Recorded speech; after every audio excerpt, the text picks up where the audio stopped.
Guys, magluluto pa lang ako ngayon. Alas 5 na pala. Lampas ng alas 5. Dito ako magluluto guys. Oh. Simula nung binabili ito, ano to, gamit na gamit.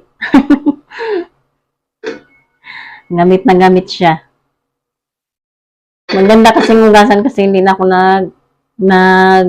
gagamit nung ano ba tawag yan?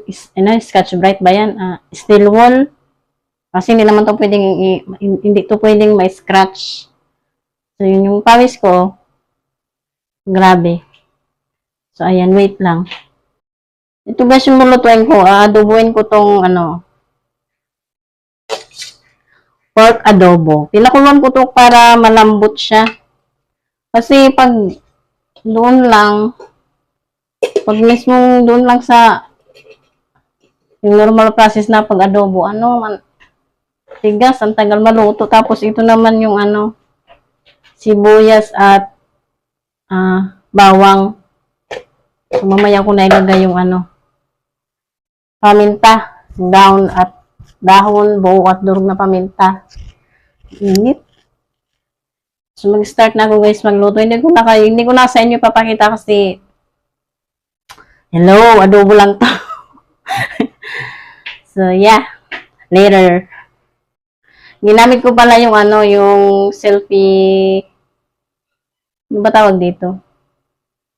Yung ring, yung freebies doon sa biniling cellphone. Pero mukhang malulubat na. Kasi yung unang binili ko na LED, yung in-order ko sa Lazada, alam nyo, nakita nyo ba yun? Yung maliit lang. Nasira na yung adapter, yung connector nun na charger. Yung sinasaksakan ng port. Nasira na yun. Tinapon na. So, yun lang. Magluluto na ako, guys. Magpainit muna tayo syempre ng kawali. May electric fan doon, kaya dito ako tatayo, guys. Ang init kasi, sobrang init. Kukuha muna ako ng paminta. Ay, pusa Ay, pusa. Ito yung paminta, oh. Yung buo. Ay, yung durog, yung buo. At saka yung dahon. Lalagyan ko din siya, guys, ng chili garlic sauce. Ito try ko kung anong lasa nito. Adobo pa rin naman siguro, no? Hindi nyo ko nakikita. Ito, in-order ko to dito kasi may nagawa nito dito, yo. Ang ganda ng buti, guys, oh. Tatlo to siyang in-order ko. Parang masiba naman sa chili garlic, no? Tatlo to siya, oh. 70 pesos. 70 pesos only. Maglagay na ako ng ito na lang palang use oil. Na-stick ito naman siya, guys, kaya konti lang sigurong mantika. Kasi magmamantika pa naman siguro yung karninas. May pagganyan-ganyan pa, no? Magluto muna ako, guys. Hindi ko pa na-drain tong karne. Kanina ko pa yan pinakuluan, eh.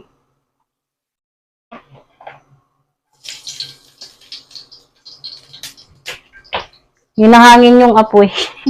Kasi dito nakatutok yung maliit na electric fan. Gisa-gisa muna tayo ng bawang. Yung sibuyas nito, guys, puti yung ginamit ko.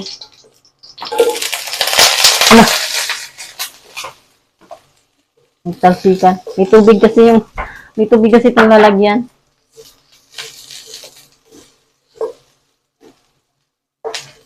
At mausok.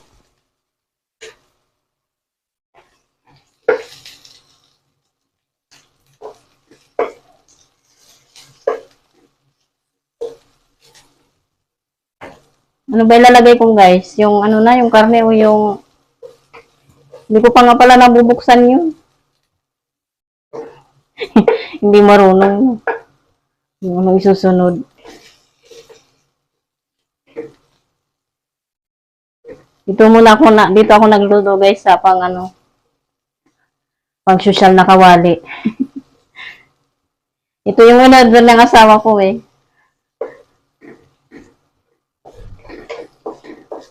Yung asawa mong suportado ang kagustuhan mo, o di ba? Maghanap kayo ng ganun. Charos. Ayan. Lagay ko muna to. Ang bango. Ang bango. Lalagay na ako guys ng ganito. Oh. Kita nyo? Naku, nag-dim light na yung yung ay, nana. Ay, ano ba yan? Kaya ako napapagalitan ng asawa ko kasi napaka-clumsy ko kamo. Kahit sarili ko nasasaktan ko. Ayan. Wala pa tong toyo. Ito na muna yung ginisa ko.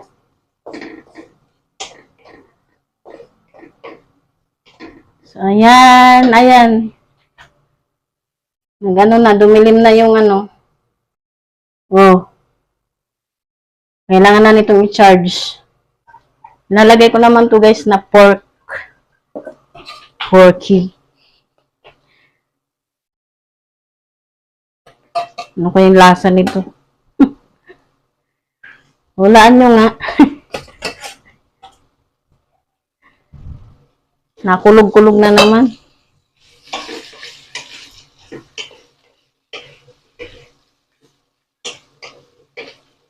Stir.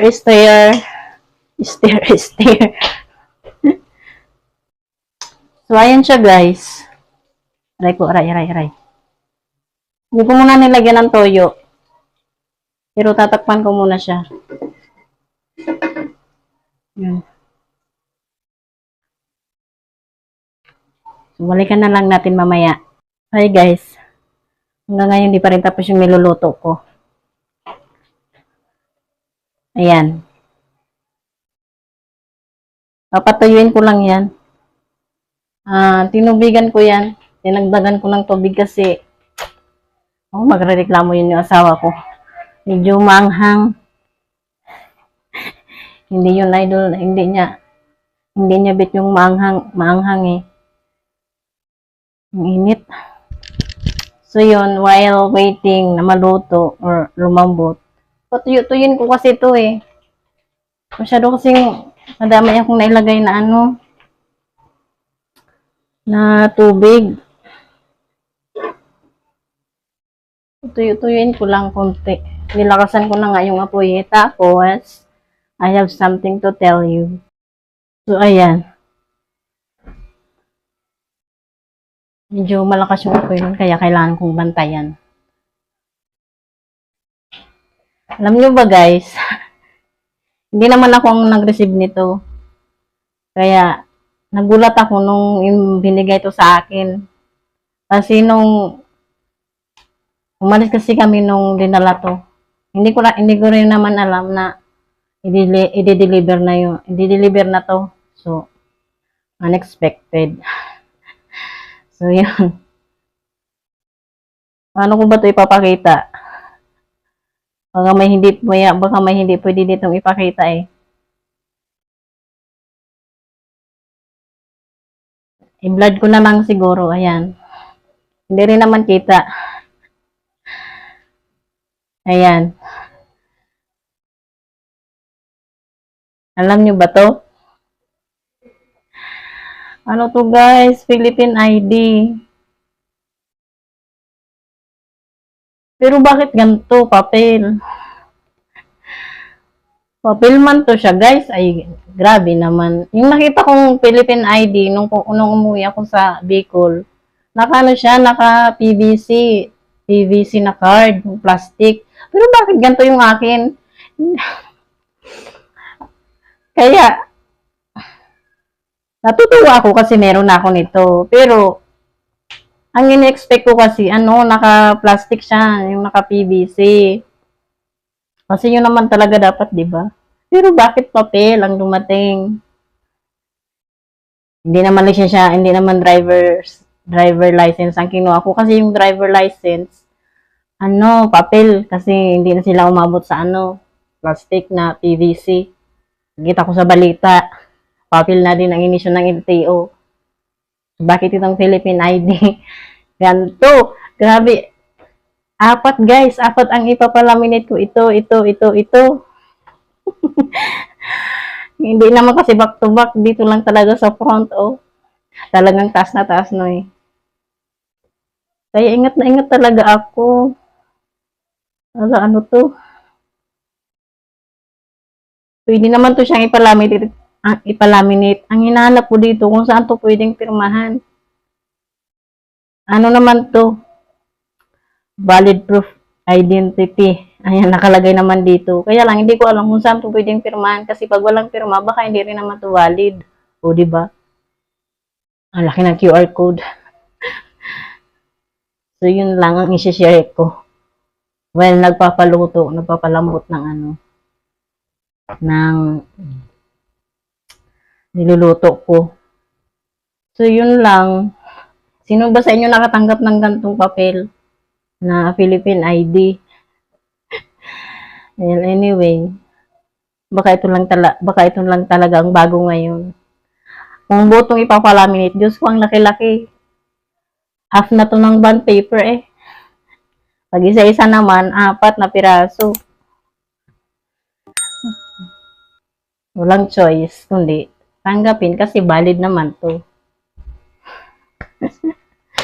Yun lang. Nakakalungkot lang kasi okay na yan. Yung sa asawa ko nga wala pa.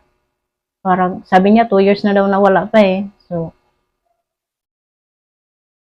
swerte pa rin ako kasi meron ako nito.